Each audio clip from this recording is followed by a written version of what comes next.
I would like to share one experience with you here. It's a funny story, but completely out of the box, which we hadn't tried, and it did wonders for our team.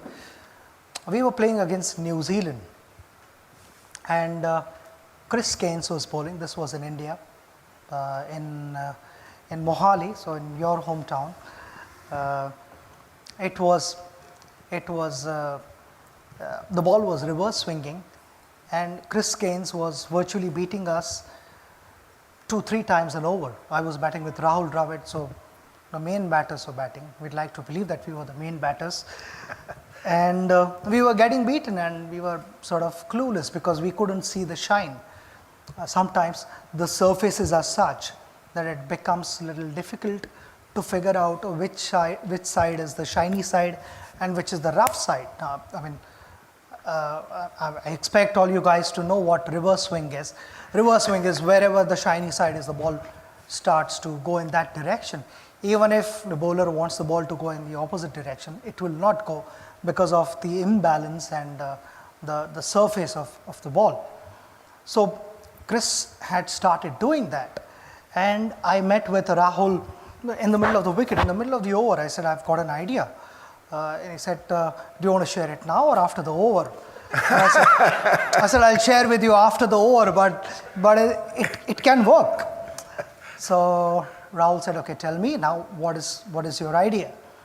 I said to Rahul, I am closer to the bowler, and when he's walking back on the run-up, I need to stand here.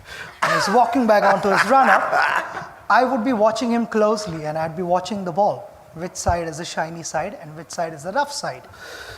So Rahul said, then what happens after that? I said, whichever side is the shiny side, I will hold the bat in that hand. If he's going to bowl an outswinger, the bat is going to be in my left hand. If he's bowling in swinger, the bat is in my right hand at the non-striker's end. So that's the only time in my career when the batsman is ready to face the ball. He's not watching the bowler, he's watching the bat in my hand.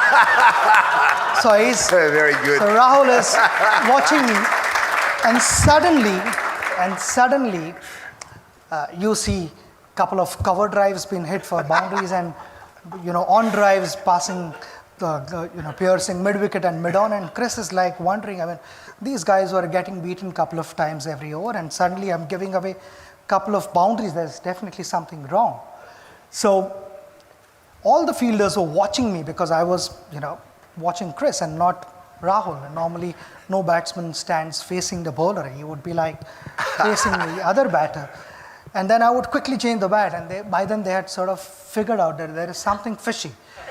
And Chris lost his momentum, he lost his rhythm, and he held the ball cross seam, and he bowled the ball, and instead of looking at Rahul or checking what has happened there, he looks at me and I said, what have you got for this?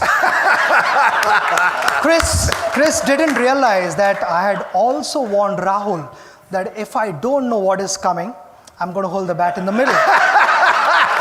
So that is how the story goes. So it's just, in short, it's just being a step ahead of your opposition.